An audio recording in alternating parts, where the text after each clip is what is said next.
So, I'm creating this podcast because for a while, I've always wanted to talk to someone the way I talk to myself. And I have found that I don't really have people to just release my thoughts and release my inner dialogue to.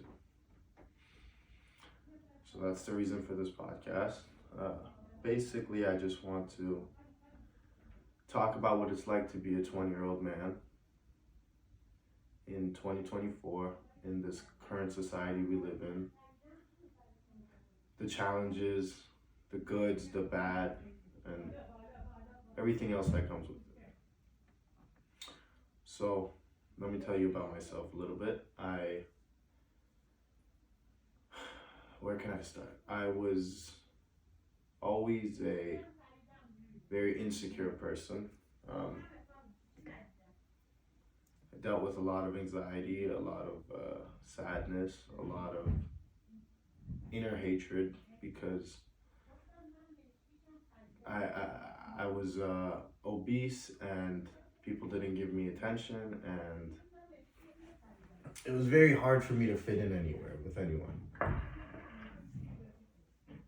I always knew I had a feeling that I could be great and I could be successful and I could overcome the challenges that I was facing at the time, but it just hadn't happened. And because it hadn't happened and I knew what I could be, I just had so much hate and resentment built up. Fast forward, I'm around 17, I guess, and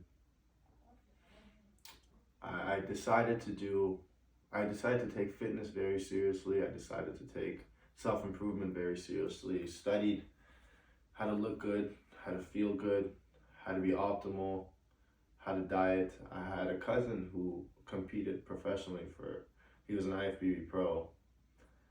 And I would show up every day at his house saying, how could I, become the image that I have of myself in my mind. And he basically would reject me every time.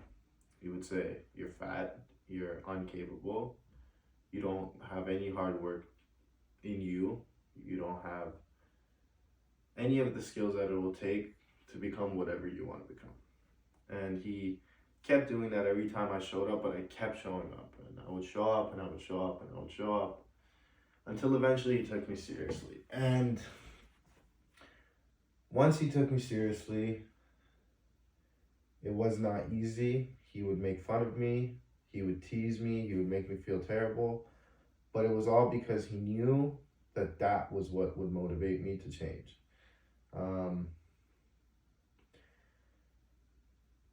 I stuck with it, and through that process of me eating right, failing, working out, failing, losing a little bit of weight, gaining a little bit of weight, losing a little bit of weight, gaining a little bit of weight, I came to the conclusion that I just need to be consistent and I cannot be motivated.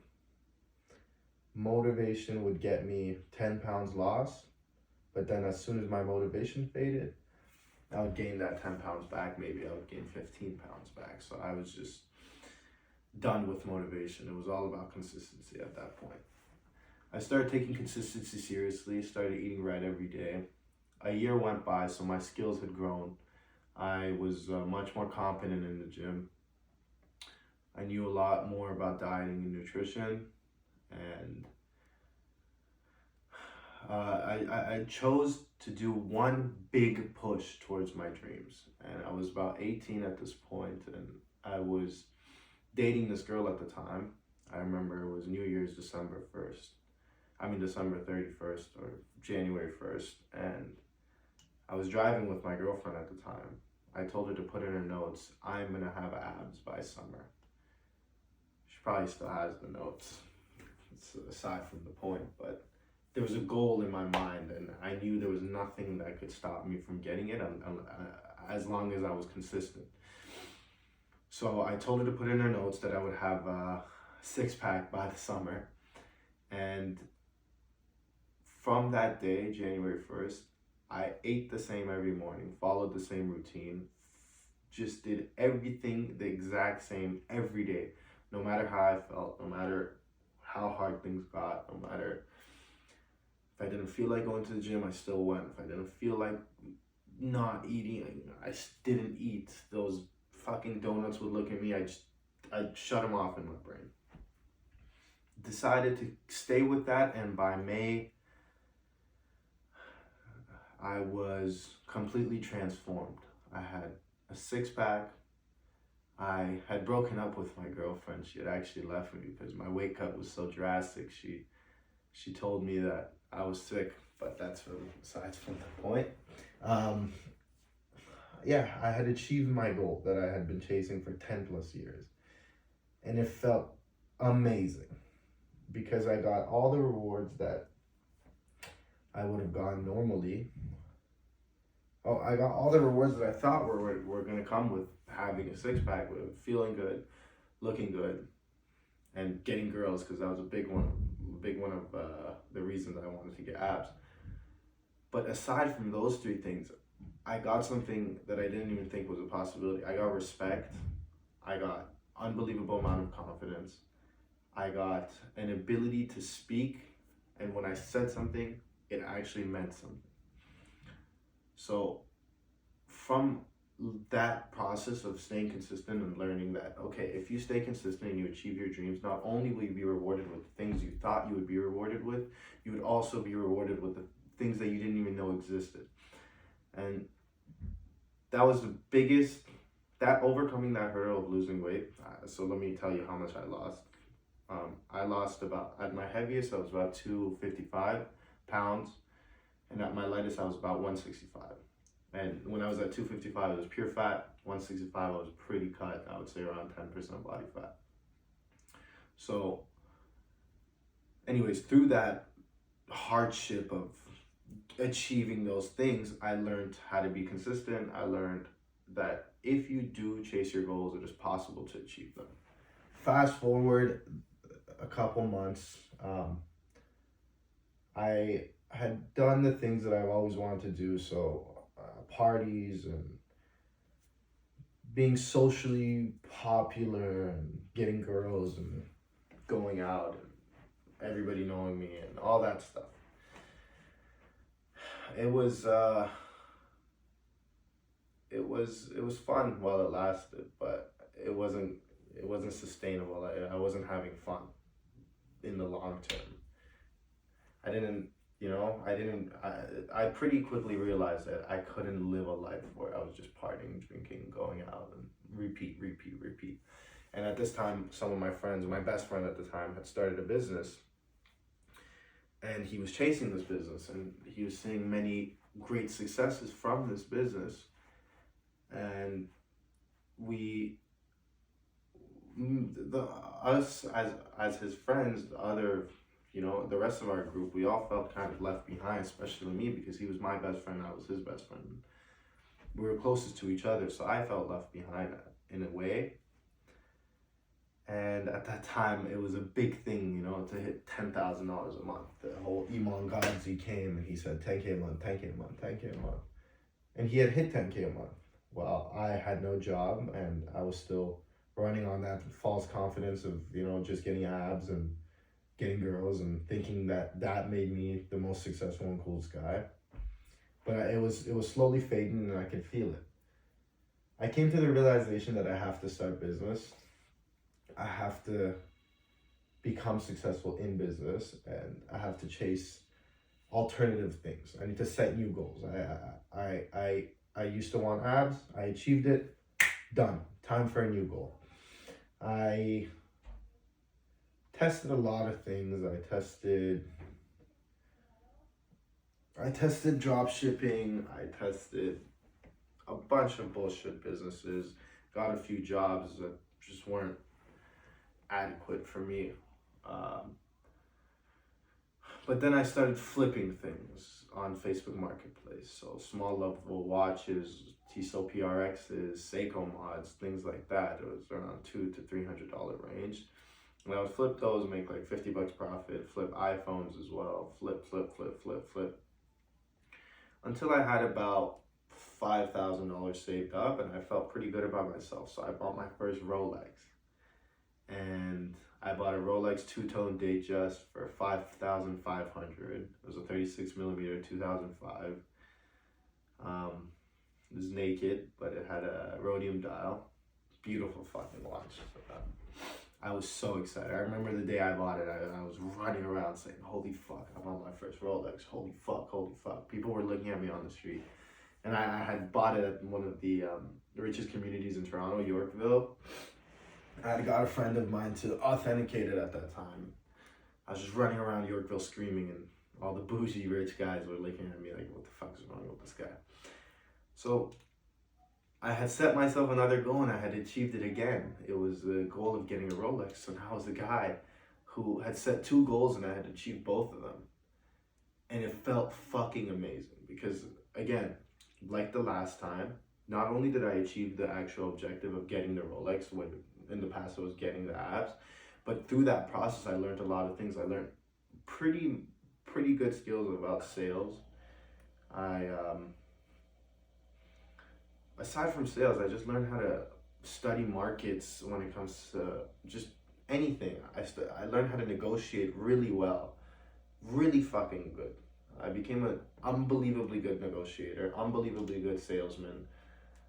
And I just knew any market I went into, I could know what's a good price to buy at, what's a good price to sell at, and I was confident in the way I negotiated and that I could get the prices I need and sell at the prices I wanted. So I started to get into Rolex. I sold that first Rolex and I bought another Rolex. I sold the first Rolex and then I bought a Cartier Santos. And I remember I made $1,000 the next day on that Santos. $1,000 in one day. And then I instantly went and bought a Rolex Datejust 41. And in a week, I made $1,300 on that watch. So now my flipping was bringing me enough income where I was like, holy shit, like I might be able to hit that 10K a month range. And it wasn't something that was impossible in my mind anymore because I had seen so many of my friends hit it at that time. They had all gone into SMMA. My best friend Pasha had gone into SMMA. Marco had followed him, my other friend, a bunch of other guys had followed him, and they were all doing big numbers. And I guess I kind of felt left out, but I was also happy that I was on the journey of at least trying to achieve something. So I just kept at it, kept flipping watches, and I was becoming really good at it. I had become proficient enough where I could, authenticate Rolexes with my eyes and with how it feels and all that stuff. And it helped me progress my business. And I'm sorry, I got distracted. But fast forward to summer of when I was 19, my dad calls me and he says, hey, listen, there's this place that I used to work for. They need someone temporary for a month. One of their workers is, he's traveling for family matters, and they just need someone to replace him for a month. I basically went there, and at first I was making around, that place was paying me cash, and it was paying me daily. I don't know if I'm allowed to say that, but I don't have a big enough audience for the tax man to get me, so it's fine. But that place was paying me cash, and it was paying me daily. And they were paying me around $60 a day. $60 a day for about a month. It was kind of performance based, so I would have to do work that would in turn pay me money, and at that time I was only capable of doing whatever would return me $60 a day or $70 a day on average.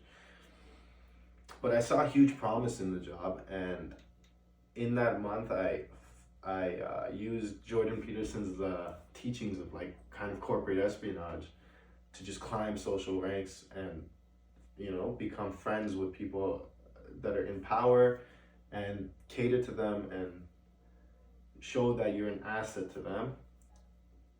I provided a lot of value for them, did a lot of free work, worked overtime a lot, and they chose to keep me on when the other worker came, which was really hard at that time because we were splitting performance work so I was making like $40 a day, $30 a day sometimes. But I saw promise, and I knew that I could almost kick the other guy out if I just tried really hard, and if I stuck to the principles that I was learning from people like Jordan Peterson. I would show up really early, put in extra effort, show up before the other guy, make sure that everybody saw that I was there before him, make sure that everybody realized that I was working harder than him, make sure that I presented myself as a very intelligent person, and that I will always cater to the people in power in that company. I'll go sit with them, have private talks with them, chats, make them laugh, talk to all of them. I almost made it into like a family. Fast forward about a month and a half, they kicked the other guy out, and I had secured the job basically full time. I was making around $100 a day at that point, and 5 days a week. I was not content with it, but it was good because the $100 a day would fund my watch business, and I was flipping watches on the side, so I was making okay money, nothing good. But I decided that this isn't where this caps. I can definitely do more with this. I took about a month of working overtime and putting in extra effort to actually start raising the cap of what that job could make me. I went from making $100 a day to $200 a day simply by doing more work and performing better and meeting quotas better. That was a big shift because I don't know, I'm not sure what $200 a day is. Maybe it's like $5K a month. But it definitely felt like I felt like I had achieved something again. You know, I was still chasing that 10K a month and I hadn't hit it, but it felt like I was getting closer. And along the way, I had made so many good relationships, especially in my watch business. I had met some big people in the watch industry, and they had helped me a lot to just become who I wanted to be, and their character reflected on me. I really took a lot from them, and I would try to hang out with them as much as possible because they were at a position where I was trying to be. They didn't need anything from me. I needed something from them, but I made sure I showed up and did free things for them all the time, and that really helped me. I would try to sell their watches for free, or I would just show up and make them laugh, or go out with them and spend money even though I didn't have that much. Spend $1,500 on a bottle when they would go clubbing because that was the only way to impress them, or not to impress them, but that was the only way to show, hey, I'm willing to put this money up, even though you kind of have an idea that I don't have that much money. I'm willing to put 1,500 up, and this will almost give me like an in into your group. And once I have an in, I know that I'm socially funny enough, and I know how to interact good enough where if I have that in, I could just run with it and become friends with you guys and build a bond that will harvest into a really powerful relationship for me. But yeah, that was happening on the watch side, and I was making about 5K a month, and I wasn't content. Of course I was still chasing bigger things, but I was definitely feeling better about myself. I had gained a little bit of confidence, and then I decided, you know what? Why do I stop here? Let me do more. So I kept doing overtime, kept performing better, kept trying new things, and I actually got 2 companies to pair up in this corporation, 2 different companies to pair up, which in turn would pay me more. That raised my income to about $350 a day. That really boosted my confidence. The ability to sell and well enough where I convinced 2 companies to work together in unison just so they would raise my income. It made me feel really good about my abilities because I didn't know, like I had an idea that I was confident. I had an idea that I was like a good salesman. I had an idea that I was good at this and I was going to be good at that and I could sell anything and I could talk to anyone and blah, blah, blah, blah, blah. But until that happened, it was all just false arrogance. It didn't really really have any backing. So when I talked, there wasn't the actual confidence coming out. It was a facade coming out, and people who are successful, they can recognize facades. They can recognize that you're lying. They can recognize that your character is it's falsified. The things you're saying you haven't actually done. So I back to it. I had raised it to $350 a day, which was making me feel really fucking good. I was making that for about 2-3 months, and at this point, I was going to school, but I decided, you know what, I'm good enough at this where I can keep progressing this, and I can keep progressing my watch business. And even though I knew I was never going to stay at that job, the skills that I had learned had made me confident enough where I knew, okay, if I quit school right now and I focus full time on just my abilities and growing my skills and growing my sales and growing my knowledge, I could actually have an impact on the workforce and have an impact on the corporate, not even corporate, just have an impact on money.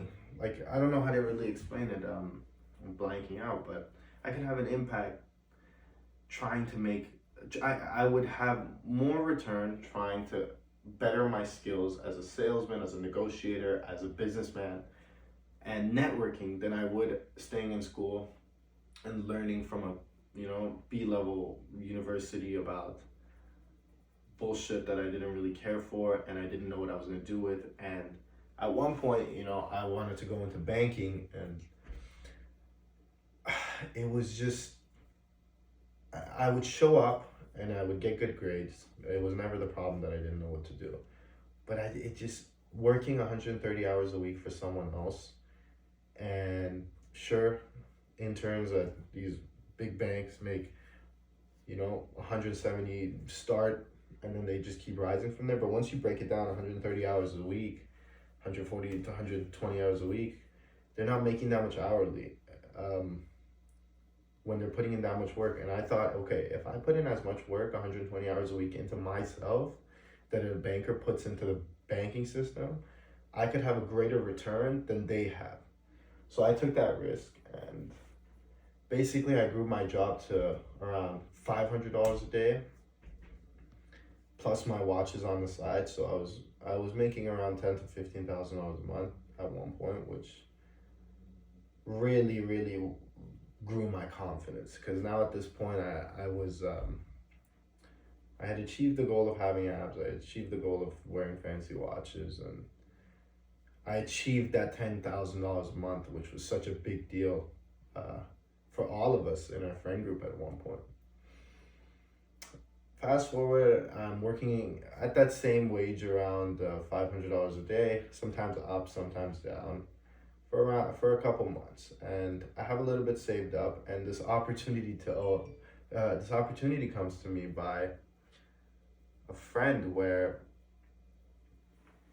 they approach me and they say, hey, actually no, let me restart the story because it didn't go exactly like that. I was out with my watch friends, and my cousin had just come into the country, and my cousin used to work at a big nightclub in Toronto. Me and my cousin, more so my cousin, had thrown big parties, huge mansion parties. I had done 2 or 3 as well. And we always, threw big ass parties where 300, 200, 300 people would come. From this, I was with one of my watch friends, powerful people.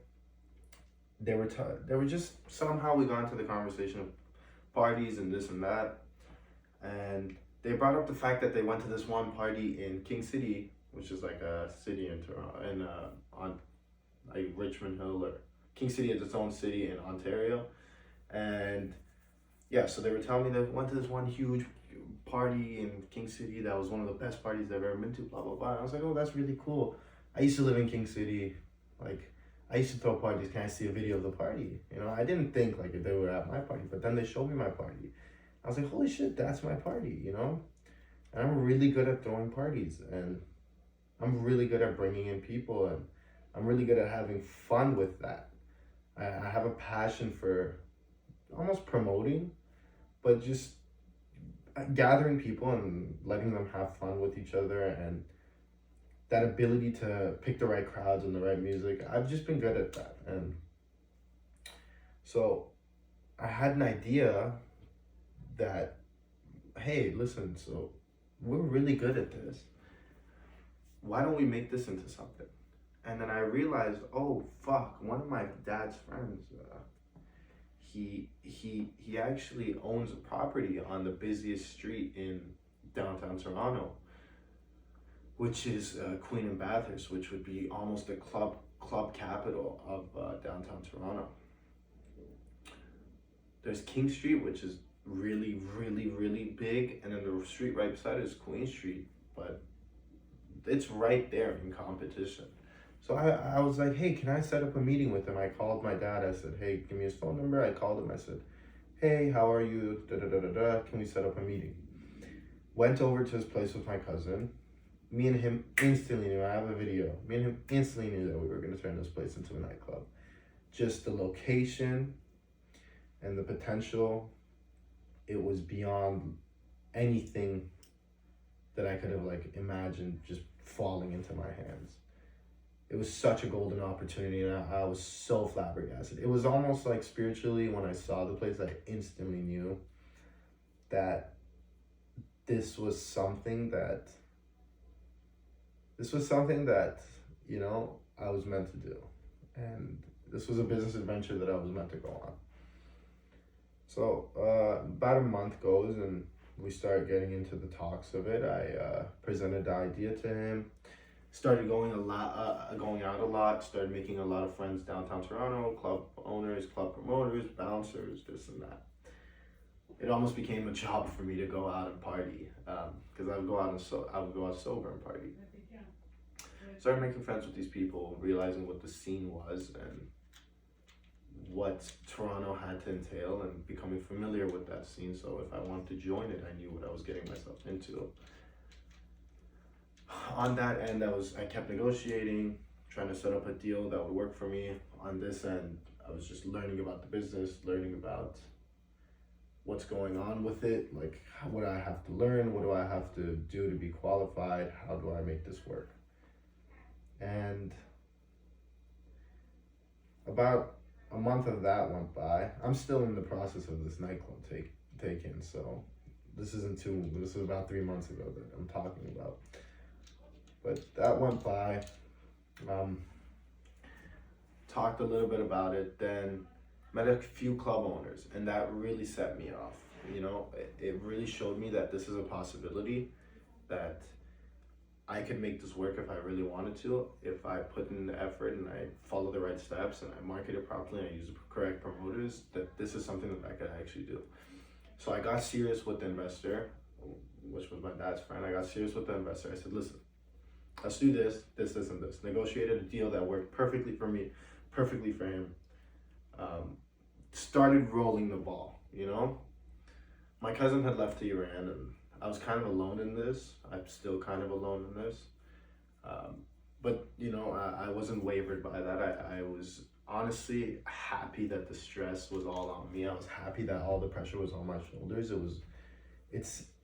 I have become familiar with stress. I love stress. It makes me feel good. When all the responsibility is on me, I know that full control is on me, so I have freedom to do anything.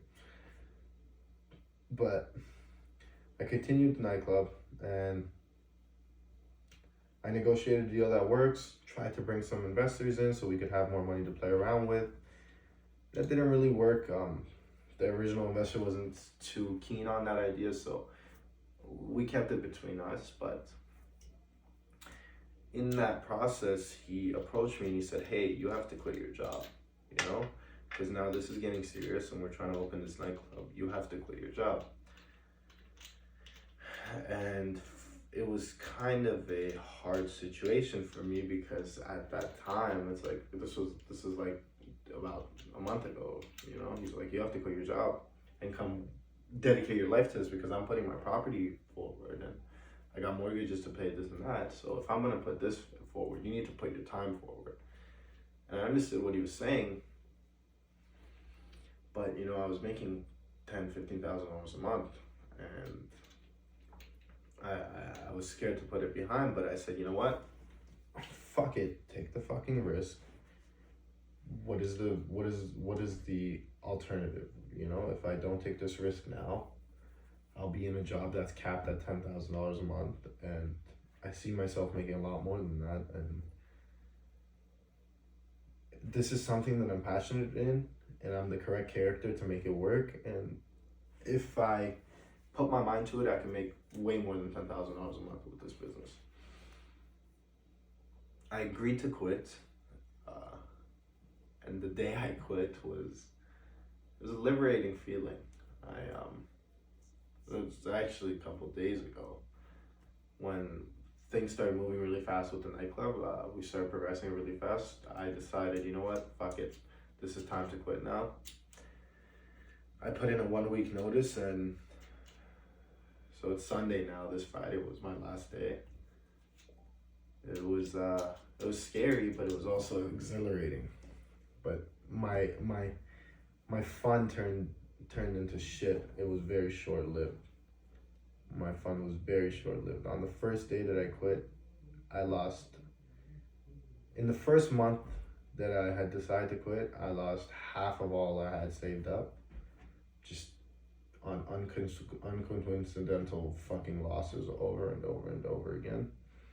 I lost about half of all I had saved up. The morning that I quit, I lost about 25% of all I had saved up. So 25% prior and 25% the morning that I had quit, which is 3 days ago. So it was very shit. And that night I went out and I lost another, and I ended up spending a bunch of money.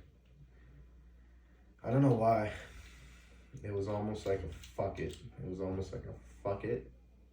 You've taken such a fucking big L.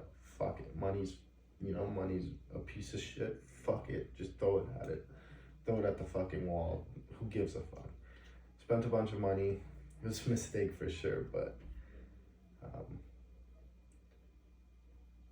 I was blanking out. Like, even till today, I was like really fucking stressed out because now I'm, financially dependent.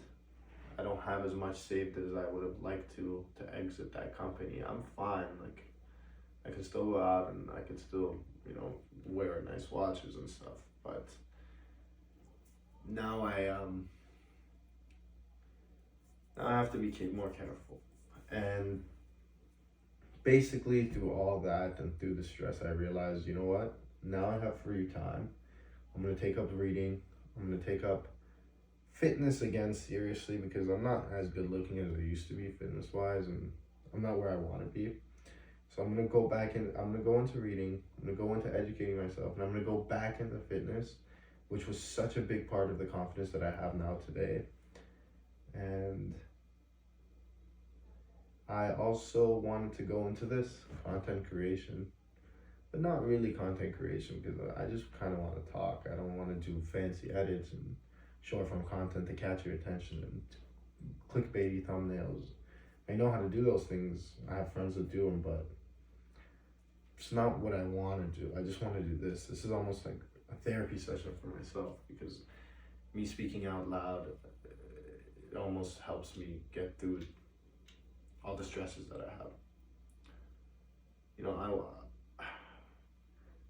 It would almost be like a relationship, The only reason I would want a girlfriend at this stage of my life is someone that I could keep constant updates with and bounce ideas off of and just tell things to, so I can get it off my chest. And once I say it, I can really see what it sounds like to other people. And then I can reflect on it and see, okay, is this realistic? Is this stupid to say? Well, blah, blah, blah, blah, blah, da, da, da. So yeah, I guess that's why I started this podcast. There was no topic to it. It's just me kind of rambling. But I'm gonna keep uploading. We'll see how it goes.